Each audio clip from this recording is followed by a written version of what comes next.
Kama ni mara yako ya kwanza unatembelea chaneli yetu ya Top 5 Media, tunakuomba ubonyeze neno subscribe, kisha kwa chini itatokea alama ya kengele. Tunakuomba ubonyeze kengele hiyo ili uwe wa kwanza kupokea taarifa katika chaneli yetu. Asante. Yes bwana, moja kati ya mchezo mkubwa wa ligi kuu ya NBC, mechi ya mzunguko wa kwanza ambao umetoka kuitazama kutokea Ruangwa Lindi, ni mchezo ambao umetoka kuikutanisha klabu ya soka ya Yanga Sports Club wakiwa wageni dhidi ya kikosi cha timu ya soka ya Namungo ambao ndio ambao walikuwa wenyeji katika mchezo huu wa mzunguko wa kwanza ligi kuu ya NBC. Mchezo kati ya kikosi cha timu ya soka ya Namungo dhidi ya kikosi cha timu ya soka Yanga ulikuwa ni wa kuvutia sana, hususan katika kipindi cha kwanza na kipindi cha pili. Hii ni mara baada ya burudani safi kutoka kwa kikosi cha timu ya soka ya Namungo Football Club.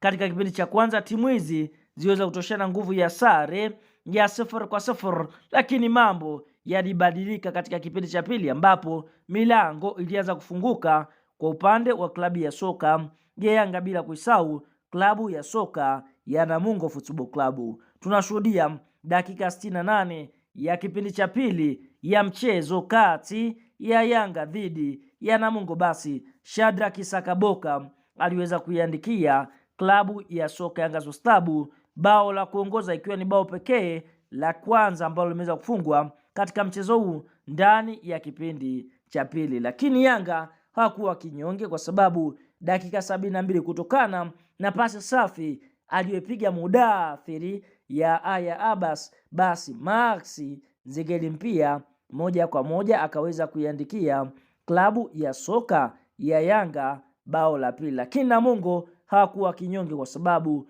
waliendelea kulisakama lango la klabu ya soka ya Yanga, na ndipo dakika ya 76 kupitia kwa mchezaji Albert Lukindo akaweza kuiandikia klabu ya soka ya Namungo bao la kufutia machozi.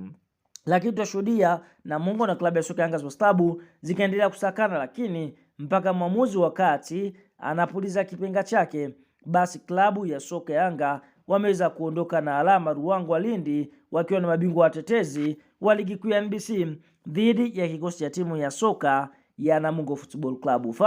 Katika mchezo huu mara baada ya kumalizika, kwa sasa Yanga wapo nafasi ya pili wakiwa wamecheza mchezo mmoja pekee. Basi mchezo huu wameweza kushinda wakiwa na faida ya mabao mawili, kwa wakiruhusu bao moja na alama zao 3 katika nafasi ya pili. Lakini Namungo ambao wametoka kupoteza, wao wapo nafasi ya 13 wakiwa wamecheza mchezo mmoja, wameupoteza wakiwa na alama 0. Kondo hivyo Yanga ameweza kuanza kampeni yake ya kuweza kulisaka taji la ligi kuu ya NBC kwa mara ya 6 mfululizo. Kabla ya kuendelea mbali, tuambie neno la comment mara baada ya mchezo huu kumalizika. Je, katika mchezo wa Yanga dhidi ya Namungo, je, ni mchezaji gani ambaye umeweza kuvutiwa na kiwango ambacho ameweza kukionyesha katika mchezo huu wa leo kati ya Yanga dhidi ya Namungo Football Club? Sasa mara baada ya klabu ya soka ya Yanga Sports Club kuweza kufanikiwa kuibuka na ushindi wa bao 3-1 kupitia